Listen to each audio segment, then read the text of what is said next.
ఇది మా ఇంటి బతుకమ్మ. ఈ ఇయర్ కలశంలాగా చేశామనమాట. ప్రతిరోజు ఈ నవరాత్రులు సెలబ్రేట్ చేసుకోవడం కొంచెం కష్టం కాబట్టి ఈ ఫారిన్ కంట్రీస్‌లో ఏదన్నా ఒక్క వీకెండ్ చూసుకొని ఆ నవరాత్రులలో అందరం కలిసి ఒకే దగ్గర మంచిగా సెలబ్రేట్ చేసుకుంటామనమాట. ఇది టాక్ వాళ్ళు ఆర్గనైజ్ చేసిన బతుకమ్మ సెలబ్రేషన్స్. చాలామంది బతుకమ్మలు తీసుకొచ్చారు.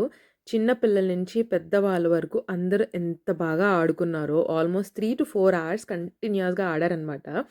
అండ్ పెద్ద పెద్ద బతుకమ్మలు తీసుకొచ్చారు. బికాజ్ ఇక్కడ కాంపిటీషన్ గూడా ఉంటదనమాట.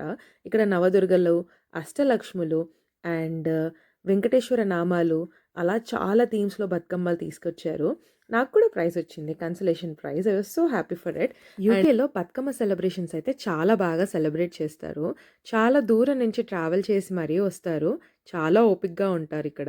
అండ్ 3 అవర్స్, 2 అవర్స్ ట్రావెల్ చేసి కూడా బతుకమ్మ సెలబ్రేషన్స్ కోసం అండ్ వాళ్ళ పిల్లలకి మన ఫెస్టివల్స్ గురించి ఇంపార్టెన్స్ చెప్పడానికి అలా చాలా దూరం నుంచే వస్తారు. అండ్ చాలా మంచి బతుకమ్మ పాటలు పెట్టి ఆడుకున్నాము.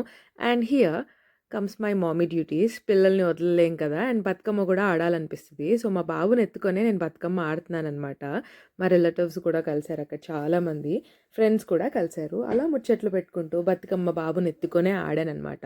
మా పాప గూడా చాలా బాగా ఎంజాయ్ చేసింది ఈసారి. కొంచెం పెద్దదయింది కాబట్టి. అండ్ అక్కడ చిన్న పిల్లలందరూ ఇంకొక చిన్న రౌండ్‌లో బతుకమ్మ ఆడుతుండే. సో, అందులో మా పాప కూడా మంచిగా ఆడుకుంది.